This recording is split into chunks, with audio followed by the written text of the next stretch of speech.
Assalamualaikum warahmatullahi wabarakatuh. Perkenalkan, kami dari kelompok 61 ingin mempresentasikan tentang pencemaran air. Anggota kelompok kami yang pertama adalah saya sendiri, Reno Dwi Oktavianto, NIM-nya 211191084, dan saya Ari Budiman dengan NIM 21111191080. Dan saya Farid Azra Azura, NIM 211191083.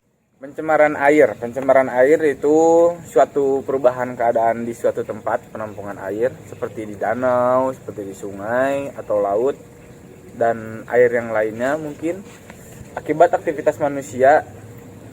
Menurut peraturan pusat nomor 20 tahun 1990, pencemaran air adalah masuknya atau dimasukkannya makhluk hidup, zat, energi, dan atau komponen lain ke dalam air oleh kegiatan manusia, sehingga kualitas air di daerah tersebut turun hingga batas tertentu yang menyebabkan air tidak berguna lagi sesuai dengan peruntukannya.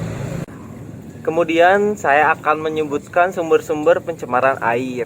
Yang pertama ada limbah industri, terus yang kedua ada penggunaan lahan hijau atau hutan untuk membangun sesuatu. Yang ketiga ada limbah pertanian, yang keempat ada limbah pengolahan kayu, dan yang terakhir ada rumah tangga, limbah cair seperti sisa mandi, MCK, sampah padatan seperti plastik. Terus selanjutnya penyebab pencemaran air. Penyebab pencemaran air dapat dibagi menjadi dua, yaitu sumber kontaminan langsung dan tidak langsung.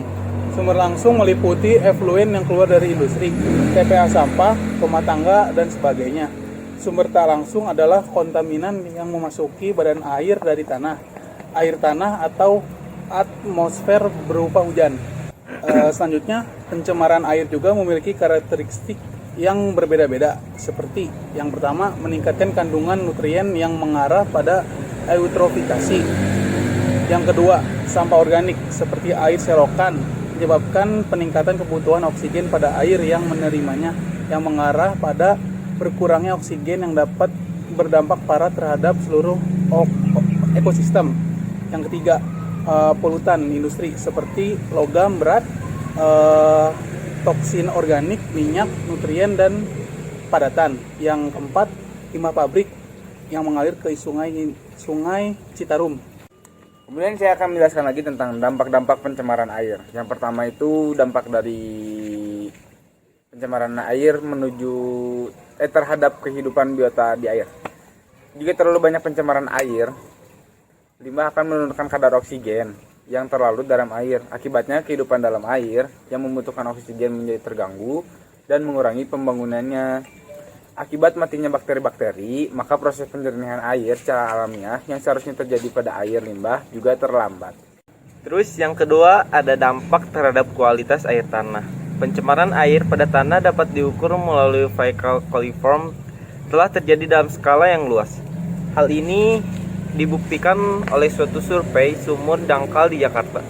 Banyak penelitian yang mengindikasikan terjadinya pencemaran tersebut. Yang ketiga, dampak terhadap kesehatan. Dampak pencemaran air terhadap kesehatan akan menularkan bermacam-macam penyakit, antara lain. Yang pertama, aliran sebagai media untuk hidup mikropatogen.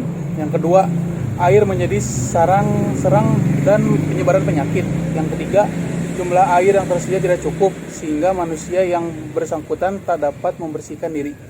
Kemudian saya akan menjelaskan tentang penanggulangan pencemaran kerusakan lingkungan hidup. Yang pertama itu bisa dilakukannya dengan cara pemberian informasi tentang peringatan pencemaran atau kerusakan lingkungan kepada masyarakat. Yang keduanya itu pengisolasian pencemaran atau kerusakan lingkungan hidup. Yang ketiganya ada penghentian sumber pencemaran dan atau tidak kerusakan lingkungan hidup. Cara lain yang sesuai dengan perkembangan ilmu pengetahuan dan teknologi. Kemudian jika perusahaan sengaja membuang limbah ke sungai, maka diancam pidana berdasarkan pasal 60 Undang-Undang PPLH yang berbunyi setiap orang dilarang melakukan dumping limbah dan atau bahan ke media lingkungan hidup tanpa izin.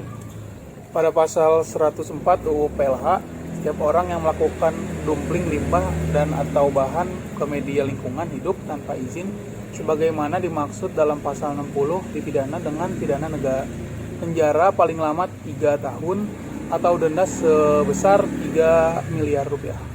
Sekian pemaparan tentang pencemaran lingkungan di air dari kelompok 61. Mohon maaf apabila ada kekurangan dan kesalahan-kesalahan kata. Kami ucapkan terima kasih atas waktunya. Wassalamualaikum warahmatullahi wabarakatuh.